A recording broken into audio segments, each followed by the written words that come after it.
गुरुजी प्रणाम। जय माता दी। मेरा नाम भाग्यश्री है। मैं महाराष्ट्र की रहने वाली हूँ, मराठी हूँ। अपना अनुभव मैं आपकी वीडियो थ्रू लोगों के तक शेयर करना चाहती हूँ। जी बिल्कुल। वो ये था कि लास्ट जुलाई 2019 में 31 जुलाई को मैं बीमार हुई थी। अचानक से काम से आके मैं सोई थी और उसी रात को मेरे को एक सपना आया जिसमें मैंने एक औरत दिखी थी जिसकी आंखों में मुझे बहुत गुस्सा नजर आया। उस औरत को देख के मैं बहुत डर गई और वो डर के मारे मैं दूसरे दिन से बीमारी हो गई। बीमार होते होते आज 1 साल निकल गया। मैंने 1 साल में बहुत सारे इलाज कराए, अपने बहुत सारे टेस्ट कराए। बड़े बड़े नमकीन डॉक्टरों के पास से मैंने अलग अलग टेस्ट करके लिए। मुझे चलने भी नहीं आता, मेरे घुटनों में दर्द रहने लगा था, मेरा सर भारी होता था, जैसे मेरे बॉडी पे वजन नजर आता था। और मेरे घर में सबसे बड़ी बात, मुझे अपने ही घर में बहुत डर लगने लगा था।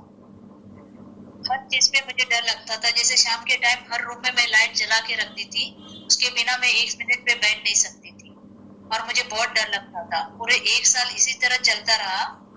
2020 जुलाई में ही मैंने किसी से बात की कि मेरे साथ ये हो रहा है और 1 साल से मैं अपने काम पे नहीं गई हूँ, जबकि मैं अच्छे पोस्ट पे काम करती हूँ। और 1 साल से मैं घर में हूँ।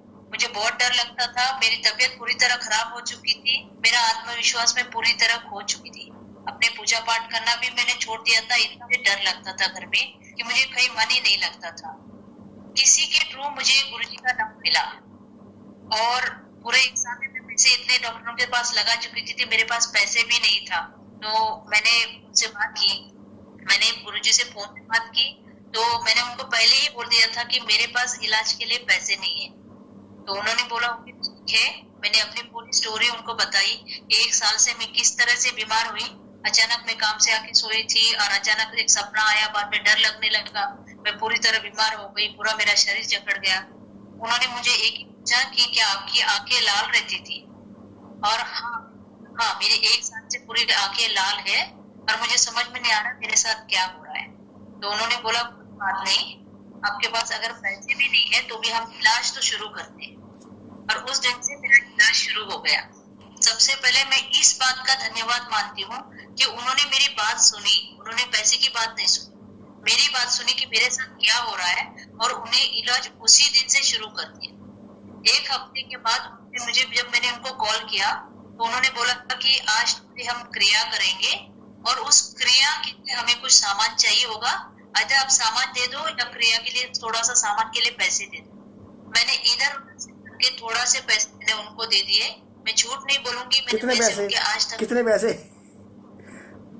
मैंने सिर्फ उनको 1000 रुपए भेजे थे पहले। ठीक है, ठीक उसके है। बाद मैंने फिर 1000 रुपए भेजे और वो कोई बड़ी बात नहीं थी क्योंकि मेरे इलाज के पूरे पैसे तो भेजने बाकी। जी। लेकिन उस दिन भी मुझे ये नहीं हो रहा था कि ये साथ मेरे साथ ये भी होने वाला है। और उन्होंने जिस दिन बोला कि तुम्हारे साथ ये क्रिया होने वाली है और जिस दिन वो क्रिया हो गई, उस दिन नॉर्मली मैं जाके रात को सोई, जबकि 1 साल से मुझे नींद नहीं आती थी और नींद की टेबलेट्स में लेती थी। मुझे लग रहा था कि मैं डिप्रेशन की शिकार हूँ। और उस दिन मैंने गहरी नींद सोई। सुबह जैसे मैं उठी तो मुझे इतने दिन से लगता था मेरा वजन बढ़ गया, इसीलिए मुझे भारीपन है। उस दिन मुझे लगा जैसे मैं पतली हो गई हूँ, शायद इसीलिए मेरा शरीर हल्का है।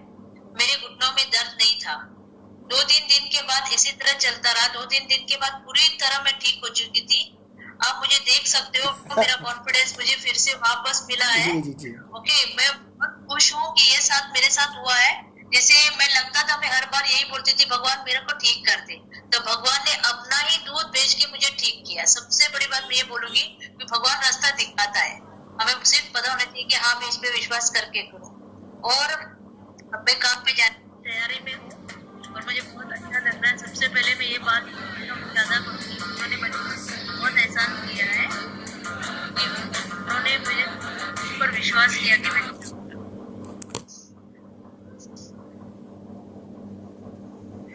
और ये इलाज करने के साथ साथ उन्होंने मुझे आत्मविश्वास भी दिया कि मेरे साथ सब कुछ ठीक होने वाला है। अब मैं बहुत ठीक हूँ। और ये बात मैं लोगों से भी बताना चाहती हूँ, जो जो ये वीडियो देख रहे हो उनको, कि अगर किसी के साथ ऐसा गलती मैंने 1 साल से की तो आप ना कीजिए। आप अपना इलाज दूसरी तरीके से भी करके देखिए। मैं फिर से बोलूंगी ये कि आप इस तरह इलाज करके देखिए, क्योंकि मैंने अपना 1 साल घर में बैठ के यहाँ पे निकाला है। अगर ये मैं 1 साल पहले कहीं किसी से मेरे को पता चलता तो मैं पहले करती, तो आज मेरी ये तबीयत नहीं होती, ना मेरे को इतनी कमजोरी फील होती। मैं शुक्रगुजार हूँ गुरु जी का। थैंक यू वेरी मच गुरु जी का नाम बताओ एक बारी। नवीन जी के पास मेरा इलाज हुआ है और मैं हमेशा याद रखूंगी। आप मेरे पास आए थे? आप मेरे पास आए थे एक बारी भी? नहीं, मैं उनसे कभी नहीं मिली हूँ। ठीक है। सिर्फ मुझे फोन पे बात हुई थी और आज मैं पहली बार वीडियो कॉल से उनसे बात कर रही हूँ। उन्होंने मुझे कभी नहीं देखा था और ना मैंने उनको कभी देखा था। सिर्फ मैं उनकी आवाज से उनको जानती थी और इलाज होने के दूसरे दिन से मुझे 100% इन पे विश्वास हो गया, क्योंकि आपका विश्वास था। आपका विश्वास मेरे ऊपर नहीं था, आपका विश्वास माता रानी के ऊपर था। यहाँ माता रानी ने आपके थ्रू मुझे ये इलाज कराया है। भगवान सुनता है सबकी, लेकिन हमें पता होना चाहिए कि हम किस पेपर से विश्वास करके करेंगे काम। और मैं रिक्वेस्ट करूंगी, लोगों को बताऊंगी ये करके कि किसी के साथ ऐसा अगर हो रहा है तो अपने आप को ना समझे कि मैं डिप्रेशन में हूँ या मेरे साथ बहुत कुछ हो रहा है या मेरे शरीर के साथ, ये अपना इलाज इस तरह से भी करके देखिए जी। एक बार इस पे ये चीजें भी होती हैं, ये चीजें भी होती हैं। हाँ, ये सब चीजें होती है और इस पे विश्वास करो, क्योंकि ये मैंने देखा है, उनका अनुभव मैं बोल रही हूँ। ठीक है, थैंक यू। जय माता दी।